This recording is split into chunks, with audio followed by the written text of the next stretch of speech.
और अकाबा ना एक चीज के लिए और फेमस है, यहाँ पे ही भाई 4 देश के बॉर्डर एक साथ आते हैं, मतलब 4 देश एक ही जगह आके मिलते हैं। ये है भाई जॉर्डन जहाँ मैं खड़ा हूँ, वो सामने है भाई इजराइल, ये सामने है इजिप्ट जी हाँ भाई, और इधर पहाड़ियों के पीछे है सऊदी अरेबिया।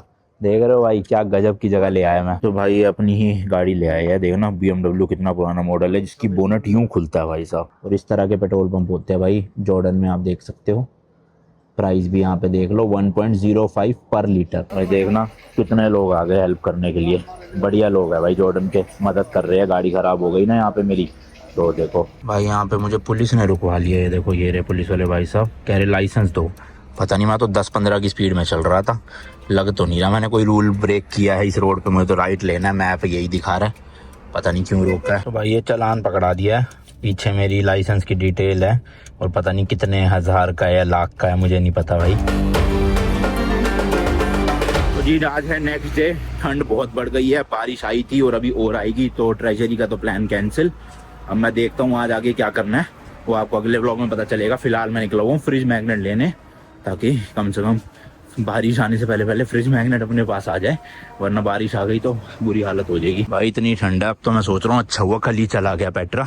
आज तो भैया हिम्मत हो नहीं पाती वैसे भी जाने की, और बारिश आ जाती तो वैसी बैंड बज नहीं थी। और उन भाई से भी मैं ले आया हूँ जो दिल्ली से थे रेस्टोरेंट में, उनको भी बाय बाय टाटा बोले आए, क्योंकि अगली सिटी के लिए जा रहा हूँ ना।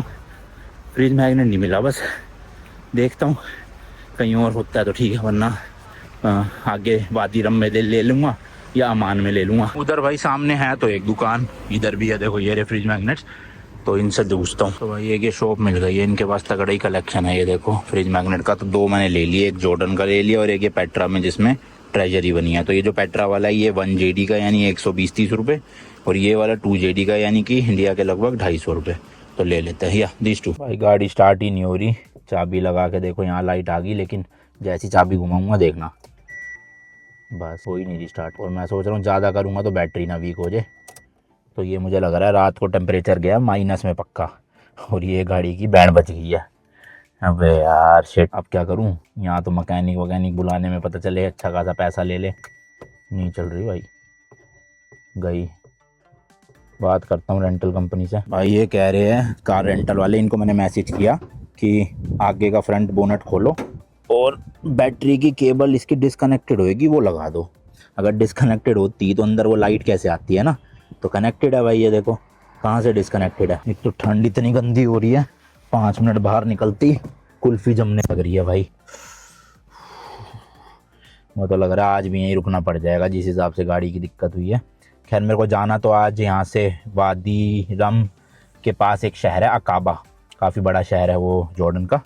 तो अकाबा तक जाना है, 1.5-2 घंटे का ही रास्ता है, पर गाड़ी तो स्टार्ट हो भाई। गाड़ी नहीं स्टार्ट हुई तो पहुंचूंगा कैसे, है ना। अब देखो भाई क्या बोलते हैं वो, एक बार फिर से ट्राई कर लेता हूँ। और वैसे भी ऑटोमेटिक है तो क्लच दबा के नहीं करना पड़ता, स्टिल में ब्रेक दबा के भी अगर कर रहा हूँ तब भी नहीं हो रही है, देख लो। ओ भाई क्या फंस गया फालतू में। बाकी चलो यार, एक और नया दिन, एक और नई जर्नी। मैं हूँ अभी फिलहाल जॉर्डन के खूबसूरत शहर वादी मूसा या फिर पेट्रा में, एंड आप देख रहे हो भाई मिडल ईस्ट रोड ट्रिप का एक और नया एपिसोड। इस ट्रिप पे मैं मिडल ईस्ट की 6-7 कंट्रीज ऐसे रोड ट्रिप कर रहा हूँ, गाड़ी रेंट पे लेके। काफ़ी कंट्रीज कर ली है, जॉर्डन अब है उसमें से। अगला कंट्री मैं साइप्रस जाने वाला हूँ जो मिडल ईस्ट में नहीं है वैसे। फिर देन मैं जाने वाला हूँ UAE यानी कि दुबई। अभी फिलहाल जॉर्डन की ट्रिप बची है 4-5 दिन की, क्योंकि आज मुझे जाना था अकाबा करके शहर में, और कल मेरी फिर वहाँ से मेरे को शुरू करनी थी वादी रम की डेजर्ट सफारी। दोपहर को डेजर्ट सफारी जाता, रात को वहीं पे टेंट में रुकता। बट अगर आज मैं पहुँच नहीं पाया तो कल तो मेरी फिर कैंसिल हो जाएगा। पेमेंट मैं कर चुका हूँ, अब देखते क्या सीन है। लो भाई लो, बारिश भी शुरू हो गई है, वे धीरे धीरे और तेज हो जाएगी। तो जो कार रेंटल कंपनी वाले उन्होंने कह दिया कि आप बैटरी चेंज करवा लो और जो भी पैसे बनेंगे आप मुझे रिसिप्ट व्हाट्सएप कर देना, हम आपको पेमेंट कर देंगे जब आप गाड़ी रिटर्न करने आओगे। तो मैंने अभी वो जो इंडियन रेस्टोरेंट वाले भाई मिले थे कल वाले ब्लॉग में आपने देखा होगा, उनको कॉल किया है, मतलब मैसेज किया है। वो कह रहे मैं किसी को भेजता हूँ मैकेनिक को, और वो मैकेनिक देख के फिर देखते हैं भाई बैटरी आज ही मिलेगी या नहीं मिलेगी, क्या सीन है। अच्छा चलो यहीं पे बंद हो गई, रास्ते में बंद होती तो क्या करता मैं, इतने वीराने हैं मेरे रेगिस्तान दूर दूर तक। भाई आ गया, कैसे हो भाई? बढ़िया। और ये होटल के ओनर जिस होटल में मैं रुका हुआ था पेट्रा डेजर्ट, तो ये एक मैकेनिक को कॉल कर रहे हैं और बैटरी चेंज करवा रहा हूँ भाई मैं, क्योंकि जंप स्टार्ट करवा के फ़ायदा नहीं। मान लो रास्ते में फिर से वीक होके बंद हो गई तो मैं तो डेजर्ट के बीच में फंस जाऊंगा फालतू में। जब कार रेंटल कंपनी वाले कह रहे हैं नई डलवा लो, हम पैसे दे देंगे, तो अभी मैं पे कर दूंगा, फिर वहाँ जाके वो दे ही देंगे मुझे पैसे। तो इसलिए मैं कह रहा हूँ कि मैकेनिक को कह के नई बैटरी मंगवा लो और लगा के मेरा छुट्टी हो, है ना। रिस्क नहीं लेना वही। हाँ, क्योंकि अब दिन भी कम बचे हैं, फ्लाइट ही ना मिस हो जाए कहीं इस चक्कर में। तो अभी प्रॉब्लम क्या भाई, ये है बैटरी 60 AH की, बट यहाँ पे मिल रही है 55 AH। तो अभी होटल के ओनर कार रेंटल कंपनी को कॉल करके पूछ रहे कि क्या 55 AH की डाल सकते हैं। अगर वो कहेंगे ओके है तो डलवा लूँगा। बैटरी खरीदने से पहले ना जंप स्टार्ट करके चेक करने की कोशिश कर रहे हैं कि ऐसा ना हो बैटरी भी खरीद ले और दिक्कत कुछ और हो। लोग तो भाई जॉर्डन के बहुत हेल्पफुल है, मतलब वो जो ओनर है वो देखो सामने वाली दुकान पे गए हैं ये गाड़ी के ओनर से बात करने की, आप अपनी बैटरी से जंप स्टार्ट करने दो हमें। तो देख रहे हो हमारे लिए बारिश में, बताओ। तो भाई अपनी ही गाड़ी ले आए हैं, देखना BMW कितना पुराना मॉडल है जिसकी बोनट यूँ खुलता है भाई साहब। नॉर्मली गाड़ी को यूँ खुलता है, इसका यूँ खुल रहा है। और इंजन देखो भाई साहब क्या क्रेजी लग रहा है अंदर। तो अब इसकी बैटरी से बैटरी कनेक्ट करके, ये देखो तार है, इससे जंप स्टार्ट मारेंगे। अगर तो स्टार्ट हो गई तो फिर हम बैटरी बदलवा लेंगे, क्योंकि इस बैटरी के साथ तो रिस्क नहीं ले सकता मैं। रास्ते में कहीं पे भी बंद हो गई तो मैं तो फंस जाऊंगा बहुत बुरा। भाई देखना कितने लोग आ गए हेल्प करने के लिए, बढ़िया लोग है भाई जॉर्डन के, मदद कर रहे हैं। गाड़ी ख़राब हो गई ना यहाँ पे मेरी, तो देखो। चलो जी, वैसे लग तो यही रहा है कि बैटरी की वो इनसे होगी बैटरी की प्रॉब्लम, क्योंकि रात को ना टेम्परेचर -2 चला गया था, तो उसी वजह से ठंड की वजह से हुआ ही है। बताना जब करना हो। करूं? हो गई। वो देखो भाई बैटरी की दिक्कत थी, एक बार में एक सेल्फ में स्टार्ट हो गई। स्टार्ट रखो इसको थोड़ी देर, ठीक है। पर क्या करूं, बैटरी बदलवाऊं तो रास्ते में भी बंद हो गई तो पक्की बात कहीं फंस जाऊं। अभी तो हो गई है स्टार्ट भाई, पर मेरे को रिस्क लग रहा है थोड़ा सा ना हो या। ओके ठीक है, थैंक यू भाई साहब, thank you so much, thank you. तो भाई 10 मिनट स्टार्ट रहने देते। ओके बाय बाय, मैं करूँगा, मैसेज करूँगा। तो अंदर बैठ जाता हूँ जब तक गाड़ी स्टार्ट है, कोई बात नहीं भाई 10 मिनट के लिए। उसके बाद फिर निकलूँगा अकाबा के लिए। और रास्ते में मैं सोच रहा हूँ भाई गाड़ी बंद करूँ ही ना, लगातार ना चलने ही दूँ गाड़ी को, क्योंकि रास्ते में बंद करी किसी भी रीज़न की वजह से और फिर स्टार्ट ही नहीं हुई तो फंस जाऊँगा बहुत बुरा। उससे अच्छा यहाँ से 1.5-2 घंटे का डायरेक्ट रास्ता है, सीधा 1 गो में खींच लूँगा। कहीं रुकूँगा भी तो गाड़ी ऑन ही रखूँगा, ऑफ़ नहीं करूँगा। बाकी अकाबा में कल स्टार्ट नहीं हुई तो देखेंगे, वहाँ तो बड़ा ही शहर है वो, इतना ही तो मिल जाएगा कोई ना कोई। यहाँ रुकने का मन नहीं है मेरा, एक तो इंडियन खाना नहीं मिल रहा है यहाँ पे, ऊपर से 5 दिन हो गए मुझे यहीं पे, तो सेम सिटी में रहने का मन नहीं है। मैं सोच रहा हूँ अकाबा जाऊँगा तो वहाँ इंडियन रेस्टोरेंट भी है 2-3 बढ़िया, और थोड़ा सिटी चेंज हो जाएगी तो बोरियत भी फील नहीं होएगी। यहाँ कुछ करने का तो है नहीं, ठंड इतनी पड़ रही है, बारिश हो रही है, और डेजर्ट सफारी के 90% चांसेस है कैंसिल हो जाएगी। कल मैसेज आ गया मेरे गाइड का, तो वो कह रहे वेदर की वजह से होगा तो हम रिफ़ंड कर देंगे आपके पैसे, बट अगर वेदर साफ़ रहा और आप नहीं चलने को हाँ बोलोगे तो पैसे नहीं देंगे। मैंने कहा ऑब्वियसली मैं तो आ ही रहूँगा काबा, वेदर साफ़ हुआ तो मैं तो चलूँगा ही। बाकी लेट्स सी, पता चलेगा आपको इसी वीडियो में। चलो भाई चलो लेट्स गो। थोड़ा इंजन भी गर्म हो गया होगा और चलाऊँगा तो बैटरी तो चार्ज होती ही रहेगी। बिल्कुल ही टेम्परेचर डाउन हो गया था, ये जो सेल्सियस का ये है ना, ये भाई डंडे अब तो आ गए 4, उस वक्त तो 1 डंडा था ये खाली, और पेट्रोल तो है ही, तो पेट्रोल के लिए रुकना नहीं पड़ेगा आज फिलहाल। सीधा खींचता हूँ फटाफट से।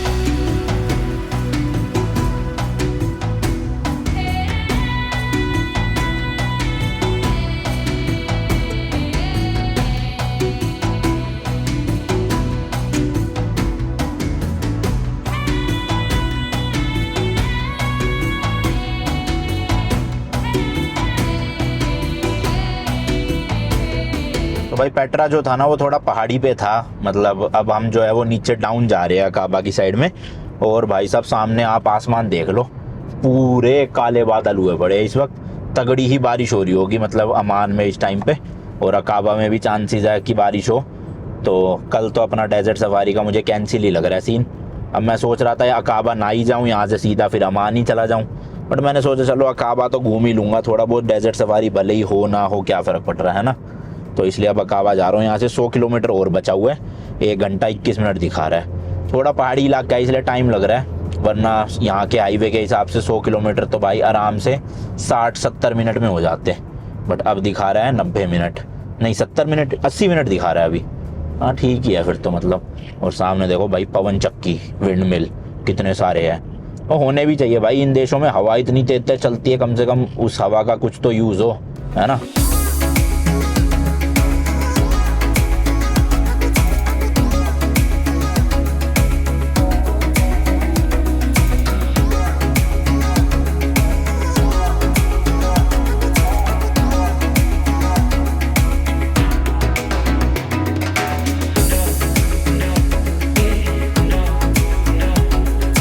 लो जी लो, पहुंच गया हूँ अकाबा सिटी। ये जो लास्ट के 90 किलोमीटर थे ना, ये तो भाई प्योर हाईवे था, मस्त 100 और इवन 110 की भी स्पीड लिमिट आई थी।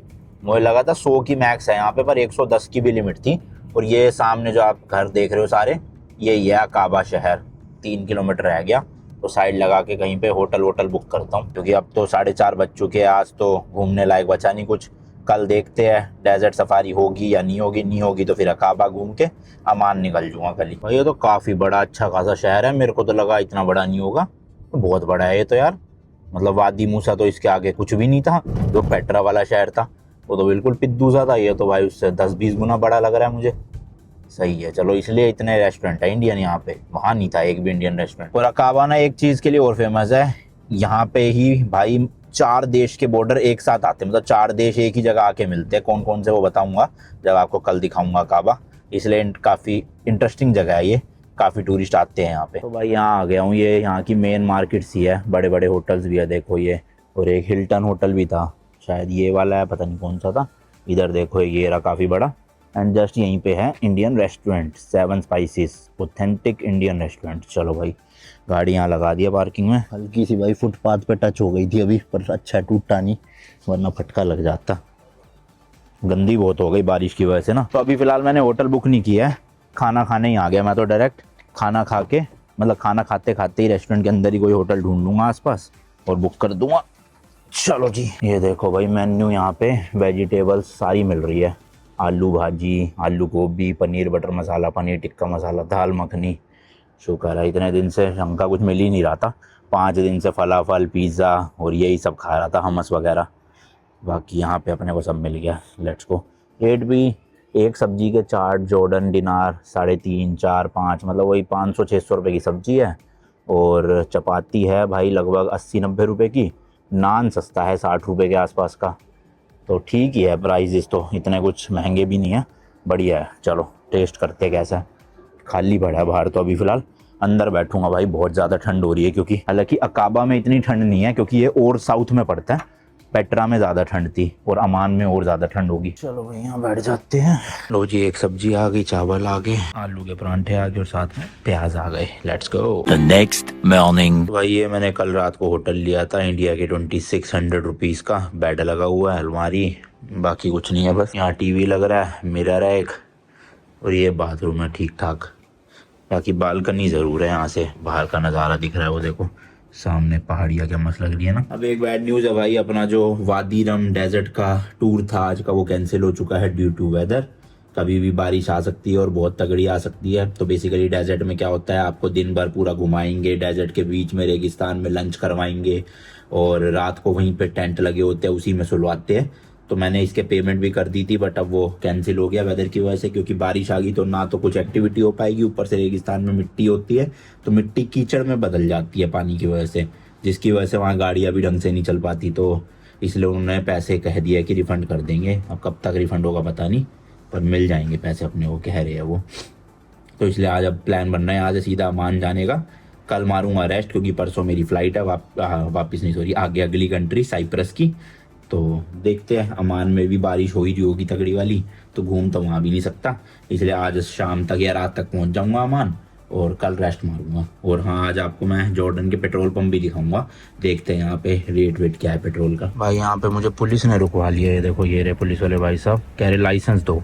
पता नहीं, मैं तो 10-15 की स्पीड में चल रहा था, लग तो नहीं रहा मैंने कोई रूल ब्रेक किया है इस रोड पे। मुझे तो राइट लेना है, मैप यही दिखा रहा है, पता नहीं क्यों रोका है। लेट्स सी भाई, हाथ हो रहे हैं। तो भाई ये चालान पकड़ा दिया है, पीछे मेरी लाइसेंस की डिटेल है और पता नहीं कितने हज़ार का है या लाख का है, मुझे नहीं पता भाई।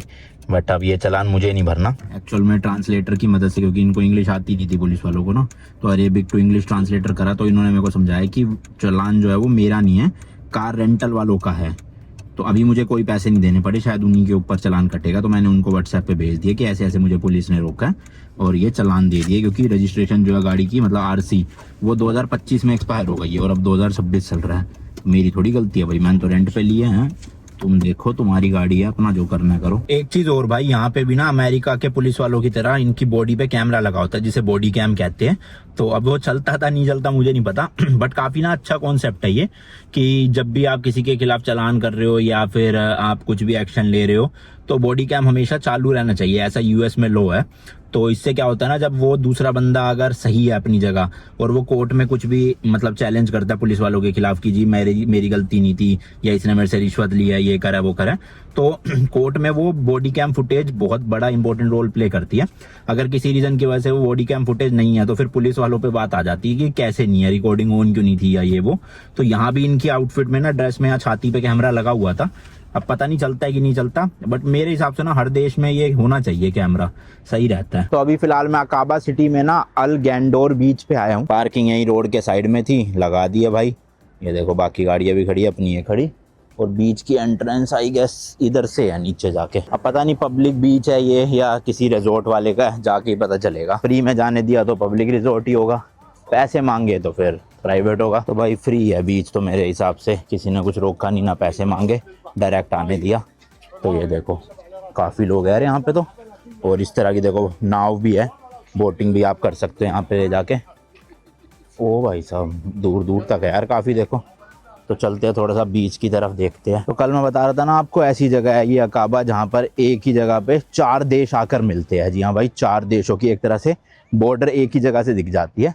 तो वो इस बीच से दिखाने वाला हूँ मैं आपको। तो देखो भाई, मेरा अभी ना इस तरफ फेस है, तो ये पूरा का पूरा जॉर्डन है ऑब्वियसली जहाँ पर मैं हूँ। फिर मैं थोड़ा सा इधर मूव किया तो वो जो आप सामने देख रहे हो ना भाई, वो पूरा का पूरा इजराइल है।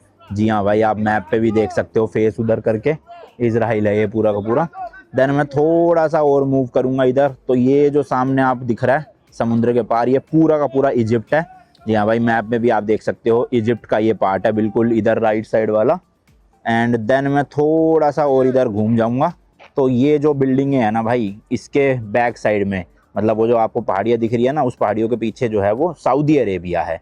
मैप पे भी आप देख सकते हो सऊदी अरेबिया का यहाँ पर दिख रहा है। तो एक तरह से ये सेंटर पॉइंट है भाई, जहाँ से आपको 4 देश दिखते हैं एक साथ। जी हाँ भाई, Jordan, Israel, Egypt and Saudi Arabia. तो एक तरह से आप कह सकते हो ये है भाई जॉर्डन जहाँ मैं खड़ा हूँ, वो सामने है भाई इजराइल, ये सामने है इजिप्ट। जी हाँ भाई, और इधर पहाड़ियों के पीछे है सऊदी अरेबिया।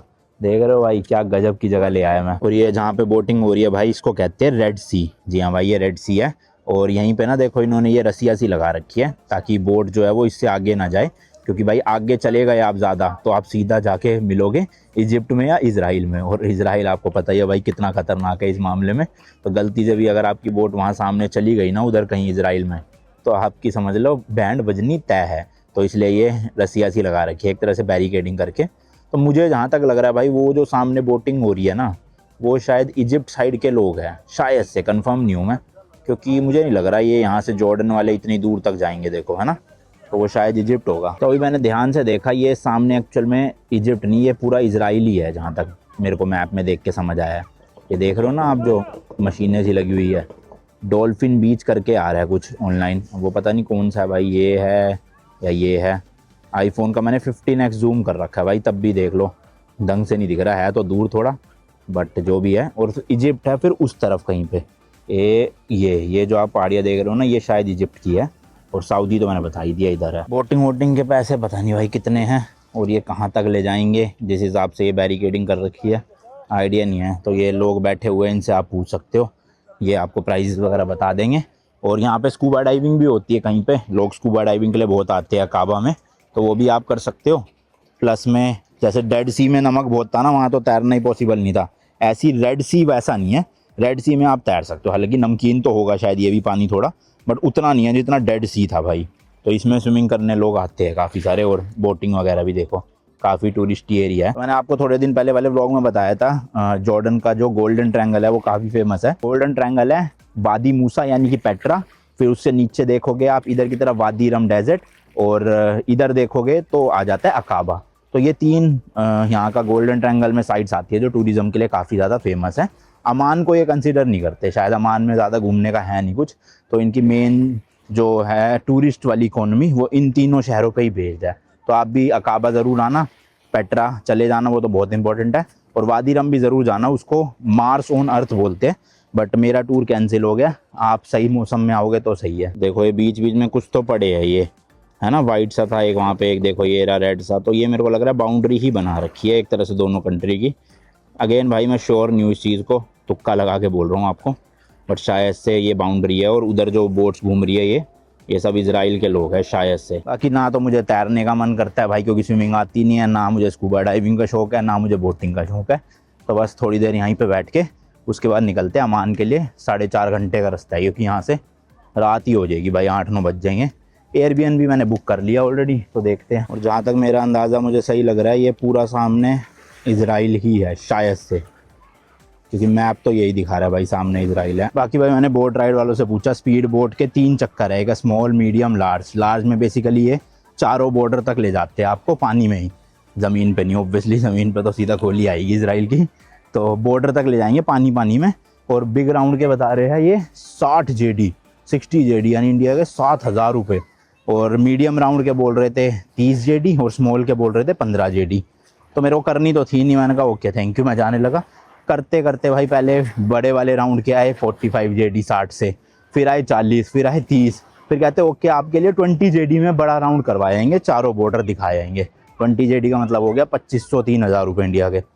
तो देख लो भाई, इतनी नेगोशिएशन हो जाती है। अभी तो शायद मैं इन्हें 15 बोल देता तो ये 15 में भी मान जाते, पर मुझे करना ही नहीं था, तो इसलिए मैंने करा ही नहीं, छोड़ो। बाकी यहीं पे देखो दुकानें भी बनी हुई है, कपड़े वपड़े मिल रहे हैं, इस तरह के चश्मे मिल रहे हैं, टोपियाँ मिल रही है काफ़ी मस्त मस्त सी। तो शॉपिंग का भी यहाँ पे बना रखा है, ग्लासेस वगैरह लेने हो ना स्कूबा डाइविंग वाले, वो सब कुछ यहाँ पे मिल रहा है। तो आ सकते हो भाई आप। इलेक्ट्रिक स्कूटर भी है, शायद रेंट पे होंगे ये स्कूटर। चलो हम निकला जाए भाई। यहाँ से अमान सिटी 327 किलोमीटर है, जो मेरा एयरबीएनबी की लोकेशन है, और 4 घंटे 10 मिनट दिखा रहा है। तो लगभग बिना रुके चलाऊंगा तो 4 घंटे में पहुँच जाऊँगा, अगर रुका 1-2 जगह तो 5 घंटे भी लग सकते हैं। अबे यार ये चैन खुली हुई थी मेरी ना बैग की, जब मैं पड्डी में लेके घूम रहा हूँ पीछे, कोई सामान तो नहीं गायब कर गया? पड़ा तो है सब कुछ। चलो वैसे तो जॉर्डन काफ़ी सेफ कंट्री है इन चीज़ों में, चोरी चकारी के किस्से कम ही सुने हैं मैंने, क्योंकि ऑनलाइन आप चेक करोगे ना तो आ जाता है कि है कि नहीं चोरियों के सीन, तो यहाँ इतने हैं नहीं। एक्चुअल में मिडल ईस्ट की जितनी कंट्रीज़ है काफ़ी हद तक सेफ है भाई, यहाँ पे होती नहीं है ये चोरी चकारी ज़्यादा। और अभी तो फ्यूल है भाई 241 किलोमीटर का, तो देखते हैं 1.5-2 घंटे ड्राइव करने के बाद डलवाऊंगा और आपको प्राइसेस बताऊंगा। और अमान जाने के ना भाई यहाँ से 2 रास्ते हैं। देखो एक रास्ता ये दिखा रहा है बिल्कुल इजराइल के बॉर्डर होते होते, जहाँ से बेसिकली मैं आया था, क्योंकि यहाँ पे पेट्रा पड़ता है बीच में। बट अब जाते टाइम मैं यहाँ से नहीं, यहाँ से जाऊँगा, ये मेन हाईवे है इनका। तो ये है 335 किलोमीटर का और 4 घंटे 7 मिनट। जबकि जो दूसरा रास्ता है उसमें किलोमीटर तो कम है, ये देखो 328 किलोमीटर है, लेकिन टाइम ज़्यादा दिखा रहा है, क्योंकि ये ना सिंगल रोड्स है, मतलब थोड़ा रेगिस्तान के बीच बीच में से। लेकिन जो मैं अब जा रहा हूँ ये मेन हाईवे है, तो 4 घंटे 7 मिनट दिखा रहा है। मेरे हिसाब से मैं 4 घंटे में पहुंच जाऊंगा आराम से। एंड इस वाले हाईवे पे आई गया स्पीड लिमिट 110 की है, तो बढ़िया है, क्योंकि जो दूसरे वाला रास्ता है उसमें तो भाई थोड़े पतले पतले रास्ते हैं, तो 80-100 ऐसे जाती है स्पीड लिमिट, तो टाइम लग जाता है ज़्यादा। तो अब नॉन स्टॉप ना जरा जल्दी जल्दी जितना दिन बचा है उसमें रास्ता ज़्यादा से ज़्यादा नाप लेना चाहिए, क्योंकि 3 बजे निकल रहा हूँ मैं यहाँ से दोपहर को, और 5:30 तक अंधेरा होना शुरू हो जाता है। तो 2.5 घंटे अगर मैंने लगातार चला ली तो काफ़ी हद तक तो डिस्टेंस कवर कर ही लूँगा, क्योंकि अंधेरे में फिर थोड़ा स्पीड स्लो करनी पड़ जाती है भाई। तो अभी मस्त एकदम हाईवे पे चढ़ के और रास्ता नापते हैं। तो इसी सिटी में ना इनका पोर्ट भी है भाई। ये राइट साइड वाली जो रोड है ये पोर्ट की तरफ जाती है बंदरगाह, और ये जो लेफ्ट वाली मैं जा रहा हूँ ये सीधा अमान को जाएगा हाईवे। तो मुझे तो पोर्ट जाके करना क्या था भाई, मैं तो सीधा ओमान ही जाऊंगा। तो ये भाई सीधा हाईवे पे चढ़ गया हूँ मैं। 4 लेन हाईवे है, 2 लेन अपनी तरफ है, 2 लेन उस तरफ है, और मस्त अपना 100-110 की स्पीड में क्रूज तो है नहीं इसमें, क्रूज कंट्रोल होता तो और मजा आ जाता है ना।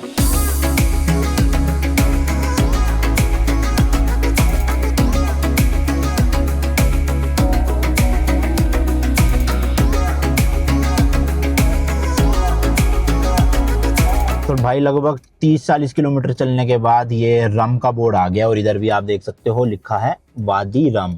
तो वादी रम जो डेजर्ट है उसके लिए हमें राइट लेना है और सीधा जाता जाऊंगा तो अमान के लिए चलता जाएगा रास्ता। तो मुझे इधर से वादी रम जाना था बट अगेन बारिश की वजह से कैंसिल हो गया है, तो सीधा अमान चलते हैं। देख लो भाई जैसे जैसे अमान की तरफ पहुंच रहा हूँ बारिश शुरू हो गई है हल्की हल्की, और अमान में तो तगड़ी बारिश हो रही होगी, बादल देखो आसमान में। बाकी अभी यार रेंज बची है केवल 90 किलोमीटर की, तो जो भी अब अगला नेक्स्ट फ्यूल स्टेशन आएगा वहीं पे रोक के भाई फ्यूल भरवाएंगे। लो जी लो, ये आ गया सामने पेट्रोल पंप, और ये बड़ा सा जो स्क्रीन सी लग रही है इसी में से देख के बताता हूँ आपको पेट्रोल डीजल का रेट, फिर भरवा भी लूँगा। भाई ये देख सकते हो आप अनलिमिटेड 95 है, 1.055 दिनार, तो लगभग 120-130 रुपये का हो गया ये, बहुत महंगा है 95 तो। और 90 है 0.83 का, यानी लगभग 90-100 रुपये के आसपास हो गया। डीजल काफ़ी सस्ता है 0.64 यानी 70-75 रुपये का हो गया। और कैरोसिन है 0.59, कैरोसिन भी मिलती है भाई यहाँ पे, पेट्रोल पंप पे कैरोसिन कब से मिलने लग गया। और ये है मानेसर के नाम से, मानेसर है ये तो भाई इंडिया में अपने यहाँ है हरियाणा में मानेसर, तो मानासीर ऑयल एंड गैस। चलो जी भरवा लेते हैं पेट्रोल। वैसे तो मुझे ना खाली टंकी देनी है उनको, क्योंकि उन्होंने मुझे खाली दी थी, बट अभी तो 170 किलोमीटर तो अमान बचा हुआ है, 2 घंटे लगेंगे लगभग। तो 170 किलोमीटर के लिए भाई अगर ये 10-11 की एवरेज दे रही है तो मेरे ख्याल से 20 लीटर तो भरवाना ही पड़ेगा, तो 20 लीटर कह देता हूँ। पेट्रोल 95, तो कंपनी वालों ने बोला था भाई 95 डलवाना, इसमें 90 मत डलवाना, तो 1 जॉर्डन वाला डलवाना पड़ेगा, ये लाल कलर का पेट्रोल। 1.05 है तो 20 जेडी का डलवा लेता हूँ, इनफ रहेगा मेरे हिसाब से। ये है भाई यहाँ का 20 जेडी लगभग 2200-2300 रुपये। 20 जेडी का लगभग भाई 19 लीटर के आसपास आएगा, 19 पॉइंट समथिंग शायद से। और इस तरह के पेट्रोल पंप होते हैं भाई जॉर्डन में, आप देख सकते हो। प्राइस भी यहाँ पे देख लो 1.05 पर लीटर। अब आप कहोगे भाई ये मिडल ईस्ट की कंट्री है फिर भी इतना महंगा क्यों है, जबकि जो इससे पहले की कंट्रीज थी ओमान, कतर, बहरीन, वहाँ पे भाई 40-45 रुपये लीटर होता था अपने इंडिया के, और यहाँ पर है लगभग 100 रुपये से ही महंगा, मतलब इंडिया से ही महंगा है ना। तो थोड़ा सा पंगा है भाई, बाकी मिडल ईस्ट देशों वाला मत समझना। यहाँ पे हो गया, तो ये देखो भाई 18.95 आ गया। Thank you. चलो भाई चलो, अब आराम से अमान पहुंचा जा सकता है बिना रुके। बाकी सुपरमार्केट भी यहाँ पे काफ़ी बड़ी बड़ी होती है यार पेट्रोल पंप पे ना, यहाँ है जैसे लूमी मार्केट। तो लगातार गाड़ी चला रहा था भाई, 2.5 घंटे ऑलमोस्ट हो गए। मैंने कहा थोड़ा सा बाहर निकल के 5-10 मिनट स्ट्रेचिंग कर लूँ। ठंड बहुत ज़्यादा हो रही है भाई, बहुत ज़्यादा, मतलब नीचे जितना साउथ पार्ट में था उतनी ठंड कम थी, जैसे अकाबा में तो बहुत कम ठंड थी, लेकिन अब जैसे जैसे अमान जा रहा हूँ, क्योंकि ऊपर नॉर्थ में पड़ता है अमान, बहुत ठंडी हवा चल रही है। और मेरे ख्याल से 15-20 मिनट में अब गुप अंधेरा भी हो जाएगा, तो ठीक है मैंने कहा रेस्ट ले ही लेते, कमर की बैंड बजे उससे अच्छा। बाकी यार गाड़ी की तो बैंड बजी पड़ी है, अब ये पता नहीं कई कार रेंटल वाले इसके पैसे चार्ज ना कर ले गंदी गाड़ी। वैसे अंदर से गंदी देते हो तो चार्ज करते हैं, बाहर से तो भाई होएगी गंदी, रोड पे चल रही है तो, है ना। पता नहीं, अब बाकी देखते हैं, क्योंकि मैं खुद से वॉशिंग करवाऊँ ना करवाऊँ सोच रहा हूँ, देखेंगे, लेट्स सी। भाई नहीं खड़ा हो जा रहा मेरे से, तो 5 मिनट वॉक करिए इधर उधर बस, और हालत ख़राब हो गई ठंड में। अंदर चलो, होए होए होए होए, बहुत ही गंदी हवा चल रही है, बहुत ज़्यादा ठंडी।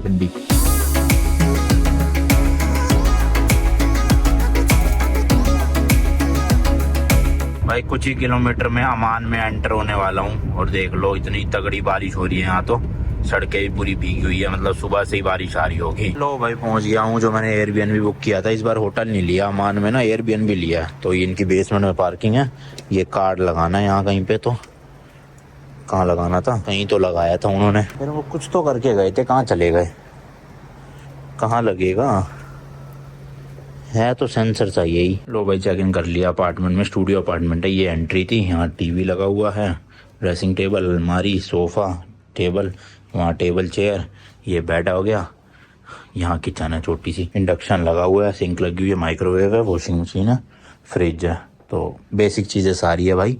और एसी लगा हुआ है सेंट्रलाइज वाला। ये बाथरूम होगा भाई के, जी हाँ बाथरूम है, टॉयलेट, और इधर नहाने का, तो अच्छा है भाई। 7,200 रुपये में लिया मैंने 2 रातों के लिए। और सोचो मैंने जब अमान आया था, आपने फर्स्ट ब्लॉग देखा होगा, उसमें होटल लिया था मैंने 3,000 कुछ का, इतना घटिया भाई, पानी नहीं आ रहा था, कुछ नहीं आ रहा था। अब उतने में ही ये अपार्टमेंट देख लो भाई, एक तो साइज कितना बड़ा है, सारी फैसिलिटीज मिल गई और अच्छा खासा वो है। मैं आप प्रेफर करूंगा भाई एयरबीएनबी हर जगह। एयरबीएनबी में सही है, पता है, पार्किंग मिल जाती है, अपार्टमेंट में सेफ्टी भी सही रहती है, कोई दिक्कत नहीं होती और इतना बड़ा स्पेस मिल जाता है बढ़िया प्राइवेट अपना खुद का। ये सेंट्रलाइज एसी का लगा हुआ है। बाकी चलो यार खत्म करते हैं इस वाले ब्लॉग को। खाना तो मैं सुबह ही पैक करवा लाया था, खाता हूँ अभी। फिलहाल पानी नहीं है अच्छा, यहाँ आरओ नहीं लगा रखा इन्होंने, तो बोतल लानी पड़ेगी मुझे नीचे से जाके सुपर मार्केट से ना, तो वो ले आता हूँ।